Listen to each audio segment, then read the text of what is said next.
कळवा पोलिसांनी CEIR portal आणि आधुनिक तांत्रिक माहितीच्या आधारे हरवलेले मोबाईल शोधून काढत उल्लेखनीय कामगिरी केली आहे. वर्ष 2025-26 दरम्यान कळवा पोलीस ठाण्या हद्दीत विविध कंपन्यांचे मोबाईल फोन हरवल्याच्या तक्रारी दाखल करण्यात आल्या होत्या. या प्रकरणांचा तपास करताना पोलिसांनी तब्बल 110 हरवलेले मोबाईल शोधून त्यांच्या मूळ मालकांना ते परत केलेत. या मोबाईल फोनची एकूण किंमत 18,65,000 रुपये इतकी असल्याची माहिती पोलिसांनी दिली. या कारवाईसाठी वरिष्ठ पोलीस निरीक्षक अशोक उटेकर, गुन्हे विभागाचे पोलीस निरीक्षक अनिल गायकवाड, निरीक्षक विठ्ठल नवादे यांनी गुन्हे प्रकटीकरण पथकाला आवश्यक मार्गदर्शन आणि सूचना केल्या होत्या.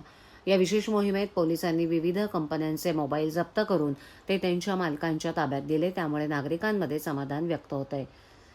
या मोहिमेत पोलीस निरीक्षक संतोष पिंपळ, उपनिरीक्षक हरिश्चंद्र गोसावी, वैभव जोशी, शरद हांडळ, सुरेश रेपाळे, महेंद्र शेळके, महादेव हजारे, अश्विनी दायगुडे, मंगेश मस्के यांनी विशेष परिश्रम घेत उल्लेखनीय कामगिरी बजावली आहे.